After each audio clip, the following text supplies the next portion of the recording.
بسم اللہ الرحمن الرحیم۔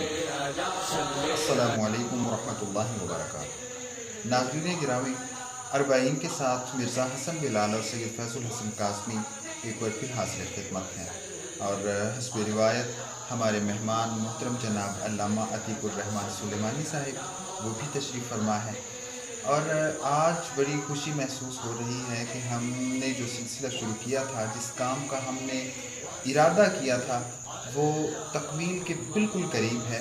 آج اربعین کا سیکنڈ لاسٹ پروگرام ہے۔ آج ہم جو احادیث پڑھیں گے وہ 32 سے 36 تک جو احادیث ہیں وہ آج ہم اپنے پروگرام میں پڑھیں گے۔ 32 سے 36 تک یعنی کہ 32 مکمل ہو چکی ہیں۔ اس کے بعد 33 سے 36 تک جو حدیث ہیں وہ آج ہم پڑھیں گے۔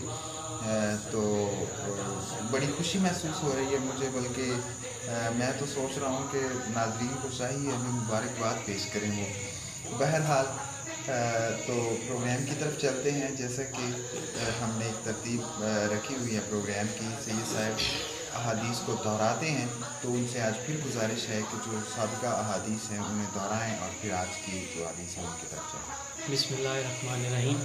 ناظرین، پہلی حدیث مبارکہ انما الاعمال بالنیات، بے شک اعمال کا در و مدار نیتوں پر ہے۔ الصلاۃ نور المؤمن، نماز مومن کے لیے نور ہے۔ الصیام جنہ، روزہ ڈھال ہے۔ ان الدین یسر، بے شک دین آسان ہے۔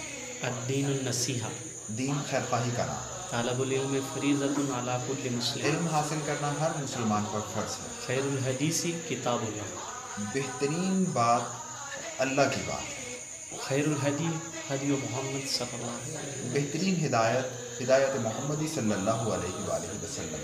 الحیاء من الایمان، حیا جزو ایمان، العجلۃ من الشیطان، جلدی شیطان سے، البر حسن الخلق، نیکی حسن اخلاق ہے، الطہور شطر الایمان، طہارت جزو ایمان ہے۔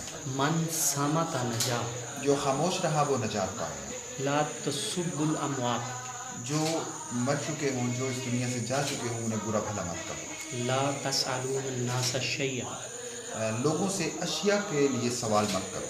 سم اللہ وکل بیمینک، اللہ کے نام سے شروع کرو اور کھانا دائیں ہاتھ سے کھاؤ۔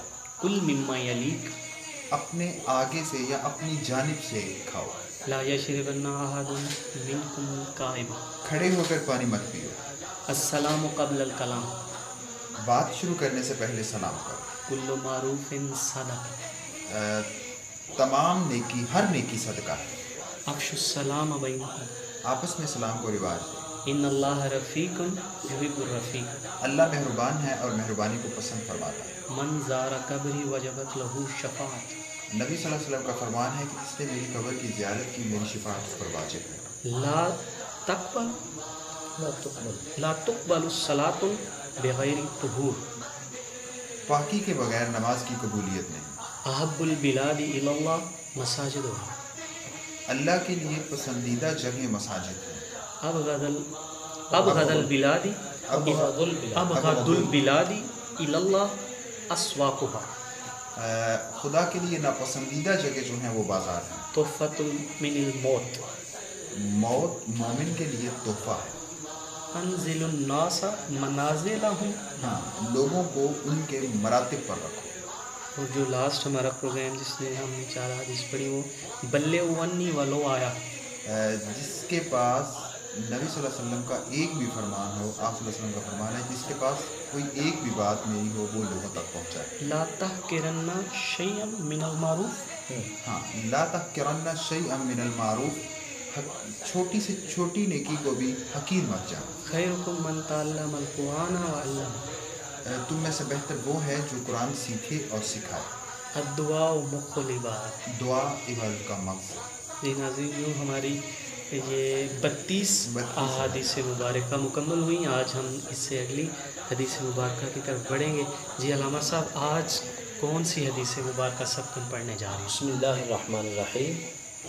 آج جناب جو ہماری حدیث نمبر 33 ہے وہ ہے کہ لا يدخل الجنت قطات، لا يدخل الجنت لا يدخل الجنت قطات، قطات، جی قاف، قاف تا اور پھر تا، قاف تا قطات، الف اور پھر تا، جی قطات۔ قطات۔ اس کا معنی یہ ہے کہ چغل خور وہ جنت میں داخل نہیں ہوگا، چغل خور جنت میں داخل نہیں نہیں ہوگا۔ یعنی چغلی کھانے والا جو ہے جنت میں داخل نہیں ہوگا۔ صحیح۔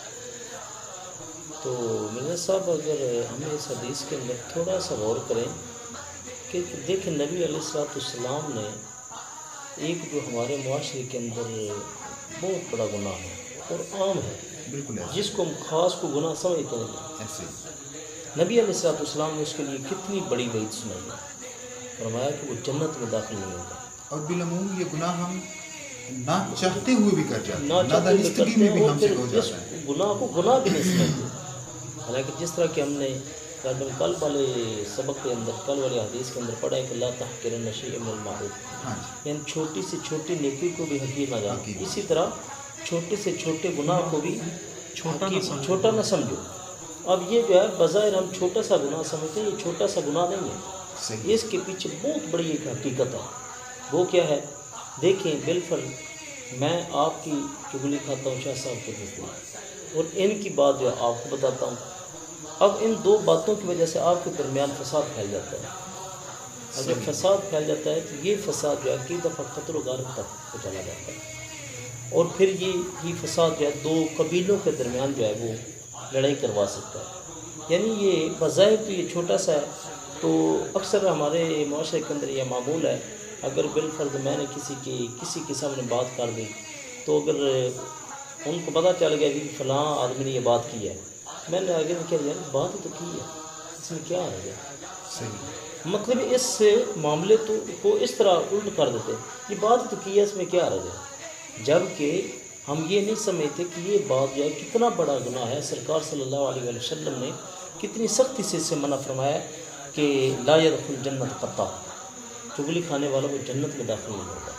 اچھا علامہ صاحب، تھوڑا سا ان لوگوں کے لیے جن کو یہ پتہ ہی نہیں کہ چغلی کیا ہے، یا یعنی کرتے تو ہوں گے لیکن لفظ نہیں پتہ کہ یہ چغلی اس کو کہتے ہیں، یا چغل خور کون ہے، تھوڑی سی اس پہ وضاحت کیجیے۔ یہ چغل خور کا مطلب یہ ہوتا ہے کہ آپ کی بات مرزا صاحب کو بتا دینا اور مرزا صاحب کی باتیں آپ کو بتا دینا، میری آپ کے سامنے، آپ کی میرے سامنے، لیکن خصوصاً وہ باتیں کہ جو عیب رکھتی ہیں، عیب رکھتی ہوں یا راز کی کوئی بات ہو، یہ تو وہ راز بھی کی چغلی؟ بات ہو، یعنی یا پھر کسی کی باتیں سن کر کسی کے سامنے کر دینا، یعنی لوگوں کی مطلب کہ لوگوں کی باتیں سن کے دوسرے لوگوں کے درمیان پھیلاتے رہنا، جو آگے لڑائی کا سبب بنے، جی، جو آگے کیونکہ لڑائی ویسے کا تو سبب کوئی بنتے بات ہیں۔ فرض کرے میں مرزا صاحب میں کوئی اچھی بات دیکھ لیتا ہوں یا کوئی بھی بات وہ آگے میں کہیں بتا دیتا ہوں تو اس کا مسئلہ تو نہیں بنے گا، ظاہر ہے یہ اگر ایسی کوئی بات بتاؤں کہ جس کی وجہ سے مرزا صاحب کا اور کسی دوسرے کا جھگڑا پیدا ہو جائے، یہ مطلب اس میں نقصان ہو لوگوں کا آپس میں، صحیح ہے۔ مسلمان بھائیوں کا یا لوگوں کا آپس میں نقصان ہو، تو ایسی بات کو آگے کرنے سے بہت سختی سے منع کیا گیا ہے، جس طرح کی حدیث سے بات ہو گیا۔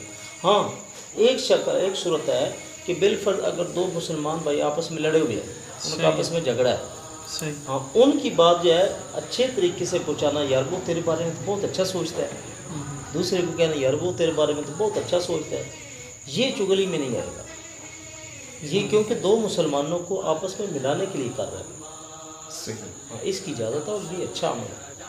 جی درست ہو گیا۔ جی ناظرین، دوسری حدیث مبارکہ کی طرف بڑھتے ہیں۔ علامہ صاحب دوسری حدیث مبارکہ آج کون سی پڑھ؟ یہ سے آگے حدیث نمبر 34 ہے ہماری کہ لا يدخل الجنت قاطع، قاطع، لا يدخل الجنت قاطع، قاطع، یعنی پہلی جو حدیث یہ تھی پہلی وہ تھی لا يدخل الجنت قطات، قطات، یعنی چغل خور، دوسری ہے یہ لا ہے کہ يدخل الجنت قاطع، قاطع، یعنی صحیح، قاطع کا مطلب ہے قطع تعلقی کرنے والا، توڑنے والا، رشتوں کو توڑنے والا، مطلب برادریوں کو آپس میں توڑنے والا۔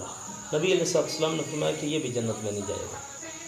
اچھا ان معاملات، ان حدیث کو اگر ہم دیکھتے ہیں کہ دیکھیں کہ نبی علیہ السلام نے لوگوں کو جوڑنے کی کتنی بڑی کوشش کی ہے کہ لوگ آپس میں جڑے رہیں۔ دیکھیں اگر ہم مطلب برادری کے اندر، رشتہ داروں کے اندر، بھائیوں کے اندر معاملات دیکھیں کہ ایک بھائی جو ہے وہ امیر ہے، دوسرا بھائی غریب ہے، یا ایک گھر جو ہے وہ امیر ہے، ہمسائے جو ہے غریب ہیں، تو اگر ہم صدقات کی طرف دیکھیں، زکوٰۃ کی طرف دیکھیں، اس میں بھی ہمیں حکم یہ ہے کہ پہلے اپنے بھائیوں اور رشتہ داروں میں دیکھیں، اپنے ہمسایوں میں دیکھیں، پھر دور کی طرف جائیں۔ یہ ادھر بھی یہ ہے کہ نبی علیہ السلام نے فرمایا لا يدخل جنت قاطع، کہ قطع تعلقی کرنے والا وہ جنت میں داخل نہیں ہوگا. یعنی سرکار صلی اللہ علیہ وآلہ وسلم نے جوڑنے کا حکم دیا اور قرآن نے بھی جوڑنے کا حکم دیا. یعنی تعلق بنانا یہ نبی علیہ السلام نے ہمیں سکھایا. تو جو لوگ تعلقات بناتے ہیں، اب دیکھیں معاشرے کے اندر ان کی عزت بھی ہوتی ہے، وہ معزز نگاہ سے بھی دیکھے جاتے ہیں، لوگوں کے دلوں میں بھی وہ راج کرتے ہیں. اور جو لوگ مطلب قطع تعلق ہی کرتے ہیں، ایک دفعہ آپ سے تعلق توڑ دیا، کسی دفعہ میرے ساتھ تعلق کو توڑ دیا، آپ سے تعلق توڑ دیا، ایک وقت آتا ہے کہ وہ اکیلا رہ جاتا ہے. تو جب ان سے آپس میں ہم تعلق توڑتے ہیں تو اس میں فائدہ کیا ہوتا ہے؟ فائدہ یہ ہوتا ہے کہ اگر آپ کو کسی چیز کی ضرورت ہے، آپ کسی تکلیف میں پھنسے ہوئے ہیں، کسی پریشانی میں مبتلا ہیں، تو جب ہمارے تعلق ہوتے ہیں، ہماری ایک سمجھے کہ ایک لڑی میں پروئے ہوئے ہوتے ہیں، تو پھر یہ ہے کہ ایک دوسرے سے ہم جڑے ہوئے ہوتے ہیں، تو ہم کسی تکلیف، مصیبت، پریشانی میں ہم ایک دوسرے کے کام آ جاتے ہیں. تو اس لیے برادریوں کا یا مسلمان بھائیوں کو آپس میں جڑے رہنا یہ بہت ضروری ہے. اچھا، میں کل ایک عالم دین جو ہے ان کی گفتگو سن رہا تھا، تو وہ شیطان کے جو اعمال ہیں نا، جو اپنے کارندوں سے کام لے رہے ہیں، وہ بتا رہے تھے کہ ان میں سب سے شیطان کے لیے جو پسندیدہ کام ہے، جس پہ وہ خوش ہوتا ہے، جی بالکل، وہ یہ ہے کہ وہ دو لوگوں میں لڑائی کروائے، اسپیشلی میاں بیوی کے جی درمیان وہ جو زوجین اور کے لڑائی، اور ایون کہ وہ طلاق تک بات پہنچ جائے. تو وہ کہتا ہے کہ اس پہ شیطان بہت خوش ہوتا ہے. بہت خوش ہوتا ہے. تو یعنی وہ یہ سمجھتا ہے کہ میں نے بہت بڑا کام کیا کہ دو گھرانوں کو آپس میں توڑ دیا.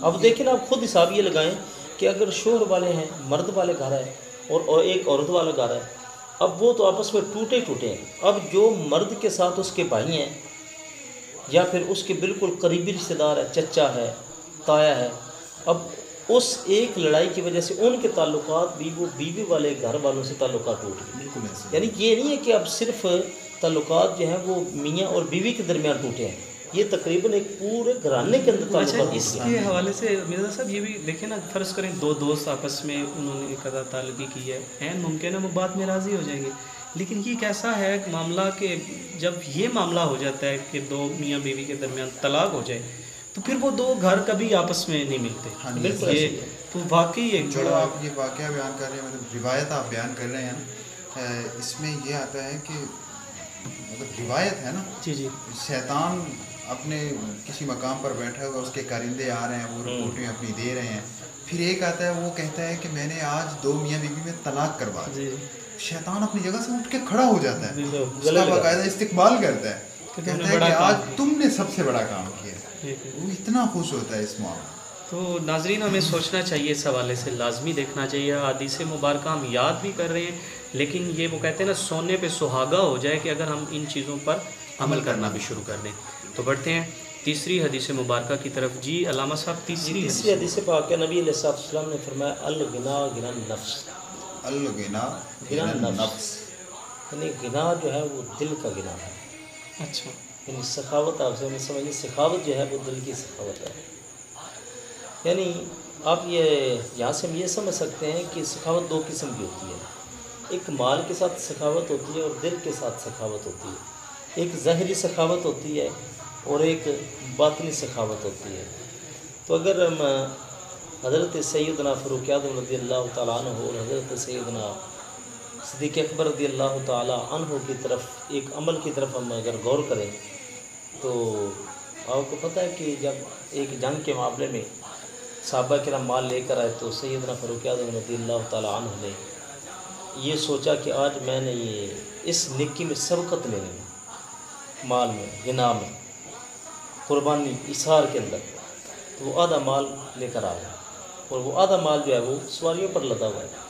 تو سیدنا صدیق اکبر رضی اللہ تعالیٰ عنہ جب مال لے کر آئے، انہوں نے انتظار پر اٹھایا ہوا. اب نبی علیہ السلام نے کیا فرمایا کہ جو نفع مجھے صدیق کے مال نے دیا وہ کسی اور کے نہیں دیا. اب دیکھ لیں کہ ایک طرف سواریوں پر مال لدا ہوا ہے اور دوسری طرف سر پہ مال آیا. تو نبی علیہ السلام اصل میں وہاں پر پرابلم کیا تھی؟ وہاں پر مسئلہ یہ تھا کہ الغنا غنا النفس، یعنی جو تقوی، جو غنا، جو سخاوت حضرت سیدنا صدیق اکبر کے دل میں تھی وہ کسی اور کے دل میں نہیں تھی. صحیح. جو غنا سیدنا صدیق اکبر کے دل میں تھی وہ کسی اور کے دل میں نہیں تھی. اور دوسرا یہ ہے کہ حضرت سیدنا فاطمہ رضی اللہ تعالیٰ عنہ کے میں واقعہ ملتا ہے، سیدنا علی مرتضیٰ شیر خدا رضی اللہ تعالیٰ عنہ کا میں واقعہ ملتا ہے کہ ایک دن افطاری کرنے لگے تو اوپر سے فقیر آ گیا، تو جو کھانا اپنے لیے رکھا ہوا تھا وہ دے دیا، دوسرے دن پھر دے دیا، تیسرے دن پھر دے دیا۔ یہ ہے الغنا، غنى النفس۔ حالانکہ اپنے کھانے کے لیے کچھ نہیں ہے، لیکن ان کا دل کتنا غنی ہے، کتنا سخی ہے، انہوں نے جو کھانا تھا وہی اس فقیر کو دے دیا۔ حالانکہ وہ چاہتے شریعت طور پر لاگو نہیں کہ اگر وہ نہ بھی دیتے وہ اپنے مال کو روک بھی لیتے، صحیح۔ لیکن ان کا دل جو ہے وہ غنی تھا۔ تو اسی طرح ہمیں بھی ان چیزوں کے اندر غور و فکر کرنا چاہیے، سوچنا چاہیے کہ دل کے اندر غنا پیدا کریں، دل کے اندر سخاوت کو پیدا کریں۔ تو ساتھ ساتھ اس حدیث پاک کو بھی یاد رکھیں، سرکار صلی اللہ علیہ وسلم نے فرمایا الغنا غنى النفس، گناہ جو ہے وہ دل کا گناہ ہے۔ یہ ایک اعلیٰ درجے کا ہے۔ اس کا مطلب یہ نہیں ہے کہ مالدار اگر سخاوت کرتا ہے تو اس کا کوئی فائدہ نہیں ہے یا اس کا کوئی اجر نہیں ہے، اس کا اجر اپنی جگہ پہ مسلم ہے، اس کا انکار نہیں ہے، لیکن یہ ہے کہ جو ایک اس کی فضیلت ہے دل کے گناہ کی، وہ اس مال کے گناہ کی فضیلت نہیں ہے۔ یعنی اس کے اندر بھی میرا خیال ہے ارادے کا بڑا عمل دخل ہے کہ آپ کے پاس جو ہے آپ سخاوت تو وہی کر سکیں گے، لیکن آپ دل کے اندر یہ نیت رکھتے ہو، یہ ارادہ رکھتے ہو کہ اگر اللہ نے مجھے اس سے زیادہ بھی جتنا بھی مال دیا نا تو یہ میں اس کے راہ پہ خرچ کر دوں گا، تو یہ وہ ارادہ ہے، یہ وہ نیت ہے، لیکن ظاہر کرنا تو اپنی استطاعت کے مطابق ہوتا ہے۔ اچھا ٹائم ہو تو میرے پاس ایک واقعہ جو جناب یوسف علیہ السلام کے حوالے سے، کہ جب آپ کی مصر کے بازار میں بولی لگ رہی ہے، وہاں پہ ایک مائی کا واقعہ کوٹ کیا جاتا ہے کہ وہاں ایک مائی آ گئی، وہ بھی خریدنا چاہ رہی تھی، اس کے پاس تھا کچھ نہیں، اللہ، لیکن اس کا بڑا اچھا تذکرہ ملتا ہے کہ وہاں پہ جہاں پہ بڑے بڑے خزانوں والے بولیاں لگا رہے ہیں، وہاں پہ وہ مائی کوئی اٹی وہ بولتے ہیں کہ وہ لے کر پہنچ گئی، اس نے کہا کہ میں بھی خریدوں گی، تو اس نے بڑا خوبصورت کہا تھا، وہ ہمارے دائم اقبال دائم پنجابی کے شاعر ہیں، انہوں نے وہ کوٹ کیا کہ نیت اصل چیز ہے۔ انہوں نے کہا کہ بے شک شاہ خزانڑے گھن آندے گھن آئیاں سب کرے دا مال میں، جیسے علامہ صاحب فرما رہے تھے نا، کبھی یہ ترنم میں سنا دیں، کیا بات؟ جی اصل تھوڑا سا لمبا ہو جائے گا انشاءاللہ، ہم کسی اور نشست میں یہ ضرور کریں گے۔ جیسے علامہ صاحب فرما رہے تھے نا کہ جناب صدیق اکبر آپ نے کچھ پیچھے چھوڑا ہی نہیں، آپ جو مال تھا وہ سارے کا سارا لے آئے، حالانکہ کوانٹٹی کے اندر وہ فاروق اعظم کے مال سے کم تھا، لیکن اس کو جو اعزاز جو شرف ملا وہ یقیناً بڑا تھا، کیونکہ دل میں یہ تھا کہ پیچھے بچا کر کچھ نہیں رکھنا، سارا مال ہی لے آئے۔ تو صاحب ہمارے معاشرے کے اندر ماشاء اللہ ایسے لوگ موجود ہیں کہ جب اگر کسی آدمی کو کسی کی چیز کی ضرورت پڑی ہے، وہ کہتا ہے چل یار تم اپنا کام نکالو، میرا دیکھا جائے گا، میرا رب وارث ہے۔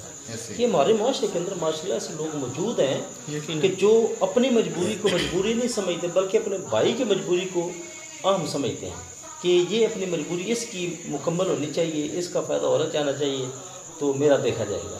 ایسے لوگ الحمدللہ موجود ہیں۔ ناظرین، آج کی چوتھی حدیث مبارکہ کی طرف چلتے ہیں، تو جی علامہ صاحب آج کی جی چوتھی حدیث پاک ہے، نبی علیہ السلام نے فرمایا المسلم اخو المسلم، المسلم اخو المسلم، مسلمان مسلمان کا بھائی ہے۔ یعنی ہم نے تقریباً جتنی بھی اس حوالے سے حدیث پاک پڑھی ہیں، ان کا تعلق معاشرے کے ساتھ دیکھیں کتنا ہے اور اسلام کے ساتھ کتنا تعلق ہے۔ تو بلکہ ایک حدیث پاک کے اندر آتا ہے کہ نبی علیہ السلام نے فرمایا کہ مسلمان، سارے مسلمان آپس میں ایسے ہیں کہ جیسے ایک جان ہے۔ یعنی اس کا مطلب یہ ہے کہ اگر ایک انسان ہے، اس کے ہاتھ کو یعنی درد ہو تو اس کا پورا جسم آرام نہیں کرتا۔ آپ دیکھ لیں، اگر انسان کی داڑھ کو درد ہو تو اس کا پورا جسم آرام نہیں کرتا، اگر آنکھ میں درد ہو تو پورا جسم درد کرتا ہے۔ اسی طرح نبی علیہ السلام نے فرمایا المسلم اخو المسلم، مسلمان مسلمان کا بھائی ہے۔ یعنی سرکار صلی اللہ علیہ وسلم کا فرمان کا مطلب ہے کہ تمام مسلمان ایک جان کی طرح ہے، ایک انسان کی طرح ہے۔ یعنی اگر ایک مسلمان بھائی کو تکلیف ہو، وہ پریشانی مبتلا ہو، چاہیے تو یہ کہ دوسرے مسلمان کو وہ تکلیف محسوس ہو، وہ محسوس کر اس تکلیف ہو، جبکہ اس پر بہت افسوس ہوتا ہے کہ یہ ہماری چیز ہمارے اندر موجود نہیں ہے۔ ہم صرف ایک روایت کے طور پر تو کیا دیتے ہیں، یہ ہم آپ کی علامہ پریشانی صاحب صرف روایت نہیں، قرآن پاک کے اندر شاید سورت حجرات کے اندر ہے انما المؤمنون اخوہ، تو تمام مومن جو آپس میں بھائی بھائی ہیں۔ بلکہ یہ آیات جتنی بھی ہیں آگے وہ بڑی ہمارے سوشل جو معاملات ہیں ان میں بڑی یعنی ہمارے ان پہ کام کرنے کی ضرورت ہے، جس میں شاید ایک دوسرے کے نام نہ رکھو، ایک دوسرے کی بلا وجہ تمسخر نہ اڑاؤ، اس طریقے سے وہ سارا کانٹیکسٹ ہے اس کا۔ تو یہاں پر یہ ہے کہ ہمارے معاشرے کے اندر یہ چیز پائی جاتی ہے کہ ایک مسلمان بھائی جو ہمارا تکلیف میں مبتلا ہے، لیکن ہم صرف اتنا کہہ دیتے ہیں یار بہت افسوس ہوا، کہ جتنا ہم افسوس کہتے ہیں اگر اس کے ہم اس معاملے میں تھوڑی سی مدد کر دیں تو میں سمجھتا ہوں کہ یہ ہے المسلم اخو المسلم، کہ مسلمان کا بھائی ہے، یہ سب استطاعت کے لیے ہے، یعنی انسان کے پاس جتنی طاقت ہو اتنی کر دے۔ اب دیکھیں کہ عام دنیا کے اندر ہم دیکھیں کہ مختلف ملکوں کے اندر مسلمانوں کے اوپر ظلم و ستم ہو رہا ہے، لیکن دوسرے مسلمان ممالک جو ہیں وہ خاموش ہیں۔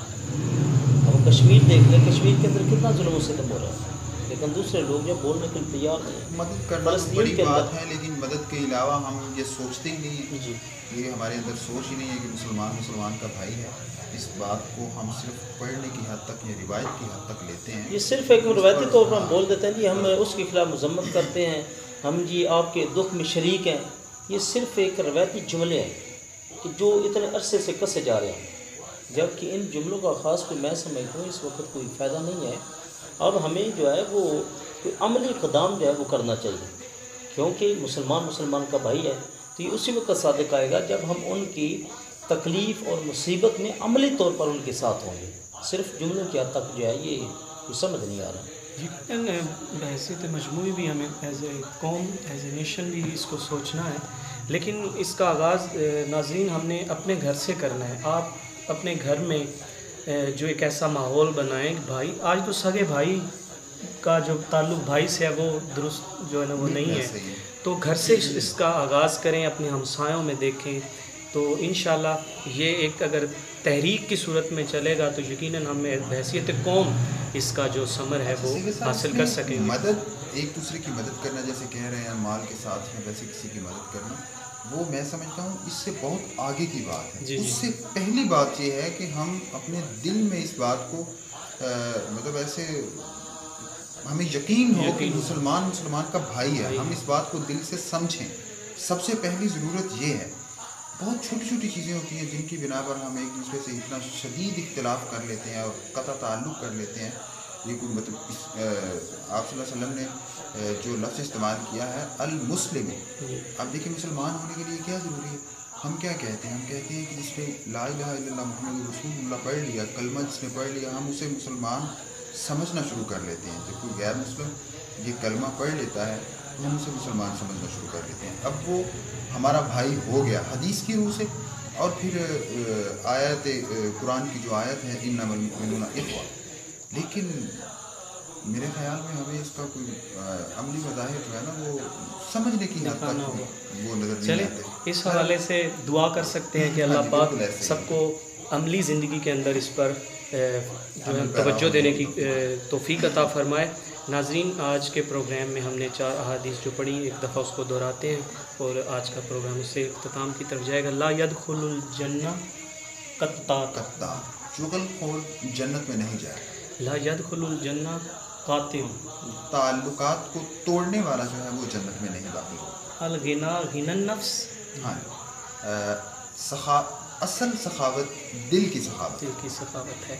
المسلم اخو المسلم، المسلم اخو المسلم، مسلمان کا بھائی ہے۔ ناظرین گرامی، آج کے پروگرام کا وقت ختم ہوا جاتا ہے۔ اربعین میں مرزا حسن بلال، سید فیض الحسن قاسمی اور علامہ عتیق الرحمن سلیمانی صاحب کو اجازت دیجیے۔ اللہ حافظ۔